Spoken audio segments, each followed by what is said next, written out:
ትናንትና በየቤታቸው ዘበኛ ሆነን ስንገባ ስንወጣ ቪዲዮ ለምንድነው ያልተለቀቀው እያላችሁ የብዙዎቻችሁ ጥያቄ ነው። ለዚህ ጥያቄ ደግሞ እኔ የሰማሁትን ወደ እናንተ ለማካፈል ይዤ መጥቻለሁ። ለጥያቄያችሁ መልስ። ሁለተኛ ደግሞ ምንድነው አዲስ ነገር የተፈጠረው? ትንሽ ነገር የተፈጠረ አለ።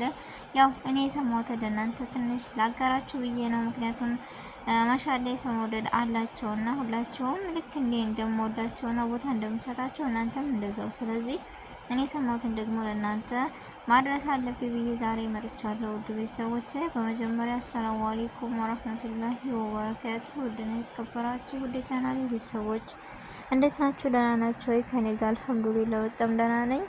እንዲሁም ውድ ኢትዮጵያውያኖች በያላችሁበት ሰላማችሁ ብዝት ተረፍረፍ ይበልልኝ። አላህ ሀገራችንን ሰላም አንድነቷን ፍቅሯን ይመልስልን። ሁላችንም በዱዓን በርታ። ውድ ቤተሰቦቼ ለዚህ ቤት ደግሞ አዲስ የሆናችሁ ሰብስክራይብ አድርጉኝ ደግሞ አለው ደጋግመዋለሁ። ታው አበረታቱኝ፣ አይከፈልበትም። ምን ችግር አለው?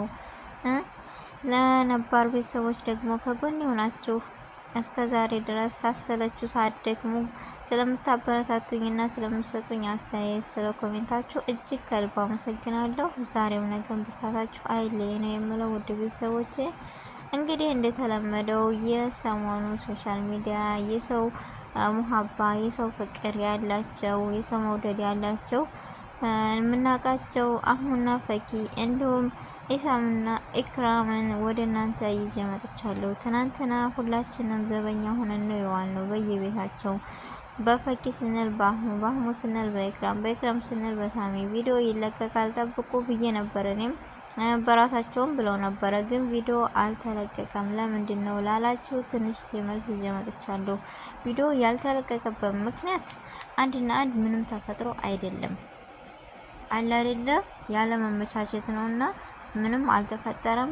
የጥላት ወሬ አትስሙ አለ አይደለ። አንዳንድ ጊዜ ብዙ ነገሮችን እያየሁ ነው፣ ኮሜንታተሮችን በዛም በዚህም እያዟዟሩ፣ ግን ምንም ነገር የተፈጠረ የለም። ቪዲዮ ያልተለቀቀበት ምክንያት ያው ስላልተመቻቸውና አመቻችተው ዛሬ ይለቀቃል ቪዲዮ። ያው ጠብቁ ማለት መቼም ዘበኛ መሆናችንን አውቃለሁ። ስለዚህ ጠብቁ ነው የምለው። ዛሬም ነገም ይለቀቃል ቪዲዮ። ይህ ነው አንድና አንድ ቪዲዮ ያልተለቀቀበት ምክንያት ለተጨነቃችሁ። ሁለተኛ ደግሞ ሌላ ጣጣ ተፈጠረ ያልኩበት ምክንያት ኢክራም ዝምታዋን ሰብራለች። በራሷም ቻናል መታለች። ምን አስባ ነው? ለፈኪ መልስም ሰጥታለች። ሁለተኛ ደግሞ በአህሙና በፈኪ አለመግባባት ትንሽ ነገር ተፈጥሯል። ይህ ነገር ደግሞ ሁላችሁም ፈኪ ለአህሙና ለአህሙ ብቻ ናት፣ አህሙ ለፈኪና ለፈኪ ብቻ ነው እያላችሁ ብዙዎቻችሁ እያላችሁ ነው። የሰው ልጅ እኮ እኛ ባልነው ሳይሆን አንዳንድ ጊዜ እስኪ ዞር ብለን እንሰብ፣ ቤተሰብ ቆም ብለን እንሰብ፣ ማስተዋል ይኖረን። አላህ እኮ እኛ የርዚቃችንን ነሲባችንን እሱ ከትቦታል አላለን። እንደኛ እኮ እናስባል። ያው የሰው ልጆች ነንና እናስባል፣ እናቅዳል። አህሙ ፈኪ የኔ ናት ወይም ፈኪ አህሙ የኔ አይደለም ብትል አላህ ካልፈቀደ ምንም ነገር የሚሆን ነገር የለም። ፈኪ ደግሞ ኢሳምን አወደዋለሁ ወይም አፈቅረዋለሁ ብትል አላህ ካልፈቀደ አሁንም የሚሆን ነገር የለም። ስለዚህ አንድና አንድ ምንድነው የምትሉት?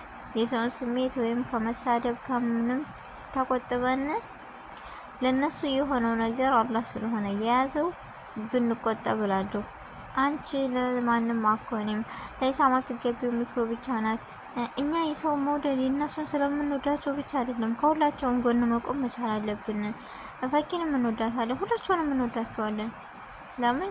የሰው ልጅ ሁሉም በእኔ አደም ነው። ለምን አንዱ ጠልተን አንዱን የምንወድበት ነገር የለም። ግን የሰው ልጅ ስሜታዊ ወይም ስሜቷ የራሷን ማንነት ስለገለጸች እዚህ ላይ አንቺ ለሱ አትገቢውም፣ እሷ ለሱ አይገባትም እያልን ለምን አስተያየት እንሰጣለን? መስጠትም ያኔ በመስጠት ብንችልም የሰው ልጅ በአንደበቱ በማንነቱ ልንገምት እንችላለን። ግን ደግሞ አላህ ከፈቀደ እኮና አላህ ነሲባቸው ካደረገ ሊሆን ይችላል። ይህን ነገር ማወቅ መቻል አለብን። ቆም ብለን ማሰብ መቻል አለብን። ቤተሰቦች ለምን ሩጠን እናገራለን? ለምን ሩጠን እንሳደባለን? ስህተት ካለ በኮሜንት እንረማቸው። ኮሜንት ያነባሉ። እኛ እንደምንወዳቸው ደግሞ እነሱም የኛን ኮሜንት ስለሚወዱን ስለሚያከብሩን ይከታተላሉ። የሰው ልጅ ምክር የማይመልሰው ነገር የለም። ስድብ ግን የባስ ያደነቁራል፣ የባስ እልክ ውስጥ ያስገባል፣ ይወሰውሳቸዋል። ወደ ሸይጣን ነው እንጂ የሚወስደው እኛ ድብና አድርገን ከሰደብናቸው እነሱም ሌላ ጣጣ ነው የሚገቡት። ስለዚህ ለሁላቸውም አላህ ኸይር ነገር ይምረጥላቸው፣ ኸይር ነገር ይወፍቃቸው፣ ጥሩ ነገር እንመኝላቸው። ቤተሰብ አለ አይደለ እንጂ እከሌ ለከሌ ትሆናለች ወይም እከሌ ለከሌ አኳንም ብለን እኛ ራሳችን መወሰን የለብንም። ቀደርና ቀደር ማመን አለብን። እንደ የቀደረላቸው የነሱ ይሆናል፣ ካልሆነ ይቀራል። ስለዚህ ይሄ ነገር ደግሞ ቀረ ማለት ለነሱ ኸይር ነገር ነው አለ አይደለ። ስለዚህ እኛ እንደዚህ ብለን ባንሰድብ ባናንቋሽሻቸው ደስ ይለኛል። እና በአህሙና በፈኪ አለመግባባት የተፈጠረው ነገር ትንሽ ቢሆንም ምን መሰላችሁ እንዳያችሁት አህሙ ከምንም በላይ ያከብራታል፣ ይወዳታል ምናምን፣ እሷም እንደዛው። ግን እሷ የምትፈልገው እንደ ወንድሜ እንደ ምናምን ብቻ ነግራችኋለች። ባለፈውም ከለቀቀችው ቻናል አይታችኋል። አህሙ ተጎድቷል። አህሙ እና እንዴት አይጎዳ? የሰው ልጅ እኮ አይደለም ስንት ቀን አብሯት እያሳለፈ ብዙ ነገሮችን እያሳለፉ እዚህ አንድ ቀን የሰው ልጅ እኮ ሰው ከሆነ እንዳለው እሱ አህሙ እኮ ገልጾታል። ካነጋገሩ ያስተዋልኩት ነገር ምንድነው ሰውን ለማስገባት አንድ ቀን ሁለት ቀን በቂ ነው፣ ለማስወጣት ግን ከባድ ነገር ነው ብሏል። ትክክል። ምክንያቱም ብዙ ነገሮችን አብረው እያሳለፉ ዛሬ ላይ እንደዚህ ሲከሰት እንዴት ብሎ ያኔ አንድ ቀን እንኳን የሰው አብሮ የበላውን ሰው እኮ መርሳት በጣም ከባድ ነው። ህሊና ላለው ሰው አለ አይደለ? ስለዛ ነገር ካላስ ደብሮታል፣ ጨንቆታል እና ኸይረ ነው እላለሁኝ። ለሱ ኸይረ ነገር ነው። ስለዚህ ደግሞም እንደሚመለሱ የፊታቸው ማንነት እንደሚመለስም ተስፋ አለኝ። እንደሚሆኑም ነግረውናል።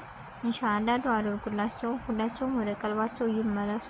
ይህ ሁሉ ግርግር ያልፋልና ነገ እኛ ግን የጥላት ወሬ እየሰማን ወደ ወዲህ ከምናደርግ አለ አይደለ ቢያድጉ በምክር ብንለግሳቸው ምናምን ሁላችንም አሁን ፈቂ ከአህሙ ጋር ካልመጣሽ አህሙ ከፈቂ ጋር ካልመጣ ኢሳምና ኢክራም በቃ እንወዳቸዋለን፣ እናከብራቸዋለን። ሁላችሁንም አንድ አይነት ነው ማየት ያለብን። እነሱንም እነዚህንም በአንድ ስሩ ይምጡ። ደግሞ ኢክራምና እንዳያችሁት መልስ ሰጥታለች። በራሷም ቻናል መጥታለች። ኢክራም እንወዳታለን እናከብራታለን፣ ግን ትክክል ናት ወይስ አይደለችም ከሚለው ላይ አንዳንድ ነገሮቿ በጣም ደስ ይላል። ደግሞ ከአንዳንድ ነገሮች ላይ ብቻ ይህ ነው ብዬ ልናገር አልችልም።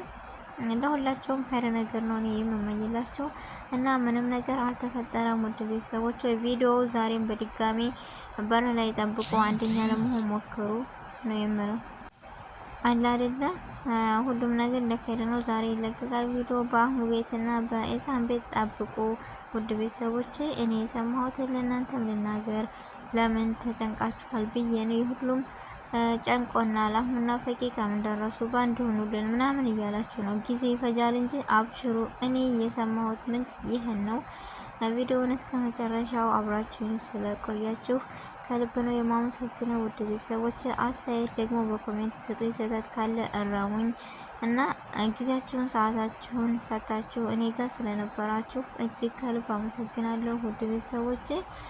ስለ አህሙና ስለ ፈቂ የተጨነቃችሁ እንዲሁም ስለ ኢሳምና ስለ ኢክራም የተጨነቃችሁ ሁሉ ይህ ነገር ሁሉ ድራማ ነው፣ ይሸቅሉ፣ ተዋቸው። እናንተ ብቻ በሶብርና በትዕግስት ጠብቋቸው። ሁሉም ነገር እንደነበረ ነው። በውስጥ የሰማሁት ምንጭ ነው። የዛሬው ቪዲዮ ይህን ይመስላል ውድ ቤተሰቦች። በአዲስ ቪዲዮ እና በአዲስ ነገር እስከምንገናኝ በያለንበት የዓለም ዳርቻ ሰላማችን ብዝት ብዝት ተረፍረፍ ይበልልኝ። ውድ ሀገሬ ልጆች አሰላሙ አሌይኩም ወረህመቱላሂ ወበረካቱሁ።